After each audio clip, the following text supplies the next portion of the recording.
5 కోట్ల రూపాయలు అప్పుగా ఇస్తామని నమ్మబలికి వడ్డీగా 60 లక్షల రూపాయలు ముందుగా తీసుకురమ్మని ఆ విధంగా తెచ్చిన 60 లక్షల రూపాయలు దోచుకొని పరారైన నిందితులను 24 గంటల్లో అరెస్టు చేసి వారి వద్ద నుండి 60 లక్షల రూపాయలు స్వాధీనం చేసుకున్నారు నల్గొండ జిల్లా మిర్యాలగూడ పోలీసులు.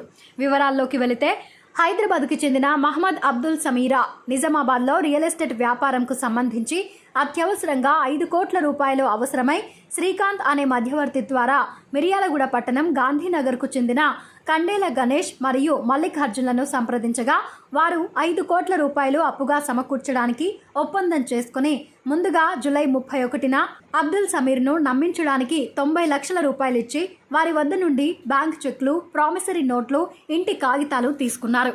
ఆ తరువాత సమీర్ 5 కోట్ల రూపాయల గురించి గణేష్, మల్లికార్జులను సంప్రదించగా వారు ఆగస్టు 5న తాము మొదటగా ఇచ్చిన 90 లక్షల రూపాయలు తీసుకుని వాటితో పాటుగా తాము ఇవ్వబోయే 5 కోట్ల రూపాయల అప్పుకు వడ్డీగా 60 లక్షల రూపాయలు తీసుకుని మిర్యాలగూడకు రమ్మని చెప్పగా ఫిర్యాది తన వ్యాపార భాగస్వాములతో కలిసి ఆగస్టు 5న సాయంత్రం 4 గంటల ప్రాంతంలో మిర్యాలగూడ గాంధీనగర్లో గల వీరన్న ఇంటికి వచ్చారు. తనతో పాటు మొదట నిందితులు అప్పుగా ఇచ్చిన 90 లక్షల రూపాయలు మరియు నిందితులు ఇవ్వబోయే 5 కోట్ల రూపాయలకు వడ్డీగా 60 లక్షలు విడివిడిగా మొత్తం 1,50,00,000తో వచ్చారు. అప్పటికే ఒక పథకం ప్రకారం మిర్యాలగూడ గాంధీనగర్లో వీరన్న ఇంటి వద్ద ఉన్న నిందితులు తాము వడ్డీగా ఇచ్చిన 90 లక్షల రూపాయలు తీసుకుని వారి వద్ద నుంచి తీసుకున్న చెక్కులు, ప్రామిసరీ నోట్లు, ఇంటి కాగితాలు తిరిగిచ్చారు.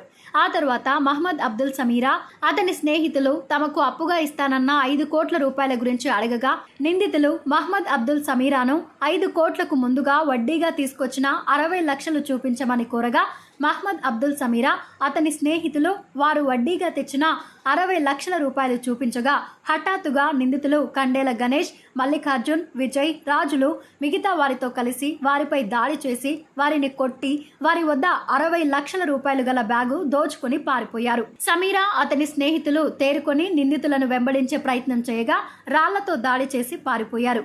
నేరానికి సంబంధించి సమాచారం అందుకున్న Miryalaguda 1 town inspector Sudhakar, SI Shekhar సిబ్బందితో తక్షణమే నేర స్థలానికి చేరుకొని స్థలాన్ని నిర్బంధించారు. మిర్యాలగూడ డీఎస్పీ రాజశేఖర్ రాజు ఆదేశాల మేరకు మిర్యాలగూడ 2 టౌన్ సిఐ నాగార్జున వారి సిబ్బంది, ఎస్ఐ మిర్యాలగూడ రూరల్ వారి సిబ్బంది సహకారంతో ప్రత్యేక బృందాలుగా ఏర్పడి గాలింపు చర్యలు చేపట్టగా ఆగస్టు 7న ఉదయం వారిని అరెస్టు చేశారు. నిందితుల వద్ద నుండి పూర్తిగా 60 లక్షల రూపాయలను పోలీసులు స్వాధీనం చేసుకున్నారు. కాగా పోలీస్ విచారణలో నిందితులపై రాచకొండ కమిషనరేట్లో పలు సెక్షన్లపై కేసు నమోదైనట్లు తెలిసింది. పట్టణంలో సంచలనం కలిగించిన భారీ నేరాన్ని మిర్యాలగూడ డీఎస్పీ కె రాజశేఖర్ రాజు 24 గంటల్లో ఛేదించిన Miryalaguda 1 town inspector G Sudhakar, SI V Sekhar మరియు వారి సిబ్బంది, మిర్యాలగూడ 2 టౌన్ ఇన్స్పెక్టర్ నాగార్జున వారికి సహకరించిన మిర్యాలగూడ రూరల్ ఎస్ఐ నరేష్ ను జిల్లా ఎస్పీ ప్రత్యేకంగా అభినందించారు.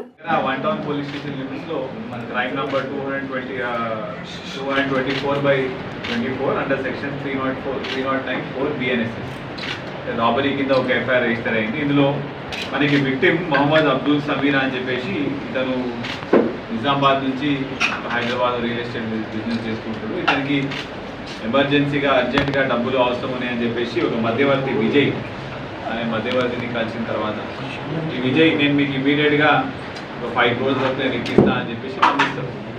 నమ్మించిన తర్వాత మిర్యాలగూడలో మీకు లోన్ ఇప్పిస్తాము, అక్కడ ఇన్వెస్టర్స్ ఉన్నారు వాళ్ళు మీకు ఇస్తారని చెప్పి నమ్మించిన తర్వాత ఇమీడియట్గా 90 lakhs వరకు విజయ్ మన విక్టిమ్ సమీరాకి ఇచ్చి ఆయన దగ్గర నుంచి ప్రామిసరీ నోట్స్, బ్లాంక్ చెక్స్ ఇవన్నీ తీసుకోవడం జరుగుతుంది.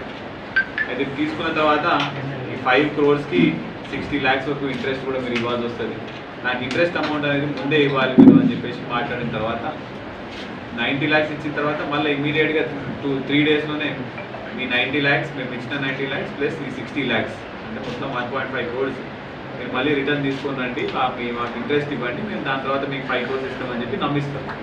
నమ్మించిన తర్వాత మన విక్టిమ్ నిన్న మన మిర్యాలగూడకి వచ్చిన తర్వాత వీళ్ళు ఇచ్చిన 90 lakhs తీసేసుకొని మళ్ళీ వాళ్ళు ఇచ్చిన ప్రామిసరీ నోట్స్, చెక్స్ అవన్నీ కూడా రిటర్న్ ఇచ్చేయడం జరుగుతుంది. మిగతా 60 lakhs ఇంట్రెస్ట్ అమౌంట్ ఏది ఉంటుందో అది వాళ్ళు బ్యాగ్ పక్కన పెట్టి వీళ్ళందరూ కూర్చొని మాట్లాడి తింటున్నప్పుడు వాళ్ళని బంధించి ఆ బ్యాగ్ తీసుకొని వాళ్ళు పారిపోతున్నారు. పారిపోయేటప్పుడు వాళ్ళ డ్రైవర్ చూసి చెప్పగానే అక్కడ ఇంట్లో ఉన్న వాళ్ళు ఈ ముగ్గురు లేడీస్ A7, A8, A9 ఇంకా మిగతా A1, A2, A3, A4, A5, A6 వీళ్ళందరూ కూడా వాళ్ళందరినీ బంధించి బయటికి రావడం చేస్తే వాళ్ళు ఇమ్మీడియట్గా 100కి కాల్ చేయడం జరిగింది. మన డిఎస్పీ గారికి నోటీసులో పెట్టగానే డిఎస్పీ గారు ఒక 3 టీంలు ఫామ్ చేసి వెంబటే రాత్రి లోపల రాత్రి 9:30 సుమారు ఆ టైంలో మాకు 100 వస్తుంది. మార్నింగ్ కల్లా మనము ఈ ముగ్గురు లేడీస్ దగ్గర నుంచి కూడా మనం వీళ్ళందరినీ మనం పొద్దున పట్టుకోవడం జరిగింది. వాళ్ళ దగ్గర నుంచి ఆ పోయిన మొత్తం 60 lakhs అమౌంట్ కూడా మనం మొత్తం రికవర్ చేయడం జరిగింది. ఈ క్రమంలో వీళ్ళు వెళ్ళినప్పుడు వీళ్ళని విక్టిమ్ని వాళ్ళ వాళ్ళ డ్రైవర్ అందరినీ కూడా వీళ్ళు రాళ్ళతో కొట్టడం జరిగింది. ఇందులో మనం మెయిన్గా అక్యూజ్ మనకి A1 కొండేల గణేష్ అలియాస్ ప్రవీణ్, ఇంకోటి A3 విజయ్. వీళ్ళిద్దరి మీద ఆల్రెడీ సిమిలర్ మోడల్స్ ఆపరాండి మీద ఇట్లానే మేము లోన్లు ఇప్పిస్తామని చెప్పేసి ఫ్రాడ్ చేయడంలో ఆల్రెడీ ఎల్బీ నగర్లో కూడా ఒక కేసు రిజిస్టర్ అయింది. Same under section 384, 420 cheating case కూడా అవుతుంది. ఇది వీళ్ళది సెకండ్ అఫెన్స్ అండి. ఈ సేమ్ మోడల్స్ ఆపరాండి మీద ఎవరు కూడా మీకు లోన్ ఫ్రీగా ఇస్తారు, లేకపోతే ఇంత పెద్ద అమౌంట్కి మీరు ఇంత అమౌంట్ ఇవ్వాల్సి వస్తుందని చెప్తే మీరు ఎక్కడ కూడా నమ్మాల్సిన అవసరం లేదు. ప్లీజ్ ఈ వెరిఫికేషన్ అనేది ప్రాపర్గా చేసుకోవాల్సిన అవసరం చాలా వరకు ఉన్నది. ఇందులో మన డిఎస్పీ గారు, 1 టౌన్ ఇన్స్పెక్టర్ గారు, ఇంకా SI Shekhar, Miryalaguda 2 town inspector Nagarjuna వీళ్ళందరూ కూడా ఇమ్మీడియట్గా టీమ్స్ ఫామ్ చేసి రాత్రిలో వితిన్ 24 hours ఉంది we have recovered all the 60 lakhs amount. ఇవన్నీ కూడా మనం కోర్టులో డిపాజిట్ చేయడం జరుగుతుంది. ఇది రాబరీ కింద అయింది కాబట్టి మన దగ్గర ఉన్న అక్యూజ్ వాళ్ళందరినీ కూడా మనం రిమాండ్ పంపించడం జరుగుతుంది. Thank you.